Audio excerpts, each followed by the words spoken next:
Hey y'all, welcome back. Emma here, and I'm back and we're going to walk through my resume together.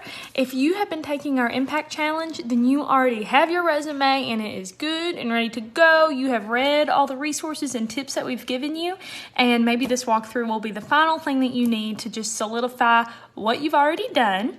And here we go.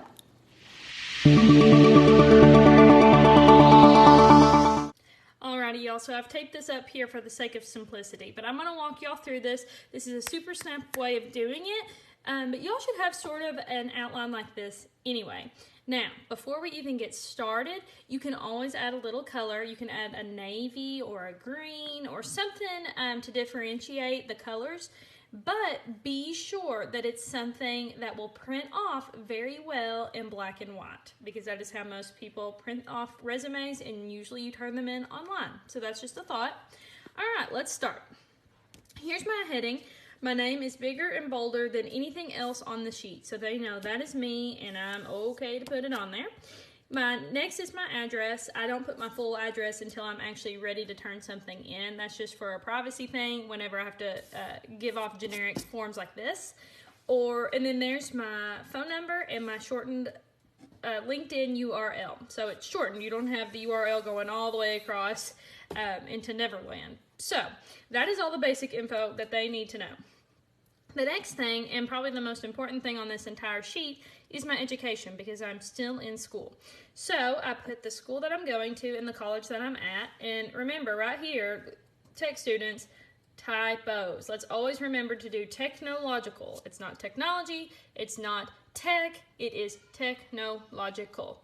Okay, and we always put the city and state because a lot of places that we're going to apply to may not be familiar with tech, or they might not know where in the world we are. And then be honest, always say when you're expected to graduate. You don't have to put this on here saying that you've already graduated. Always just put your expected graduation. It's really not that big of a deal, and that's what your future employer needs to know.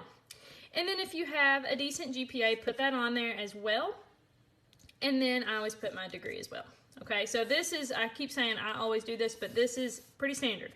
Always do that. Now, I've got pretty lengthy experience, but we'll go ahead and go through that and what order I put in what. First National, I put at the top because I'm in accounting, so this is the most relevant work experience that I have. And then that's the one I can foresee me staying at post-graduation. So, of course, we put the company, what your title is and what you do, and notice those strong action verbs: process, balance, aid.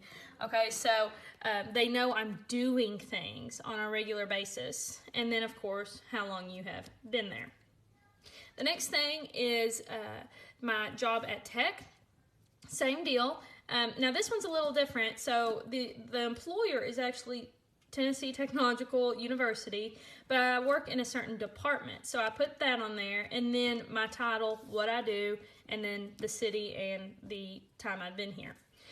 Okay, now the next thing is a little bit different, but I encourage you to put this on your resume if you have something similar. This is a co-owned business with my fiance that we started a few years ago, and all it is, if you can read this, is we bust up pallet wood and put it together to make signs, and we sell it to people.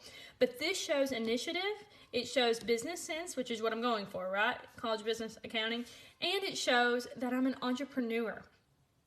So even if it's mowing yards, or you have a really awesome lemonade stand that's actually pretty credible, or if it's something like this, include it on your resume if you're really making money at it and it's actually treated as a business for you. Me and my fiance both have been asked more about this part of our resume than anything else in an interview. So if you are creative in any way like that, if you have a blog or anything like that, put it on there. And then the next thing was a job I had a little bit into college was Livingston Dance Studio, so I taught dance. Now, the way I put these in, and the way that's appropriate to order these, is in reverse chronological order. So it's the things that you are currently still working with at the top, and then you work your way down to the things that you do not do anymore. Okay, now let's go on to related skills. Now, related skills, especially if you're in the college business, can have a wide variety. So many things can be relevant to what job you're applying for. Most of us are proficient in Microsoft Office, social media management, and Zoom, especially Zoom at this point, right? So be sure to include all three of those because a lot of your employers, remember, are going to be generations above us. So they are really looking for those three above all. Now, they're also looking for soft skills, so communication, customer service, answering phones. There are tons of lists that you can find on the internet of examples of related skills that you could include if you have done them in a previous job, if you've had any training whatsoever in a skill, or if you're currently learning a skill, include it on your resume. But here is the telltale sign that it should or should not be on your resume. If in an interview you are asked about one of these, can you answer why it is a skill of yours and give an example of a time you used it? If you can't do that, it shouldn't be on your resume. Now, these last two things, writing and editing, okay, that was another one, and elementary Spanish. I'm currently learning Spanish, but I am still in the elementary stage. I am not proficient and I am not fluent, and I want to make that clear that it is elementary only. And like I said, if we have to prove that this is true in an interview, if they say speak to me in Spanish and they know Spanish, I better know how to do it, right? Okay. So now for the last part of it, campus and community involvement. Y'all, this is a time for us to shine as college students. So I put everything that I've been involved in that was semi-serious, that I actually have some commitment to throughout my college career. So my time in student government didn't last the entire 4 years, but I include it anyway.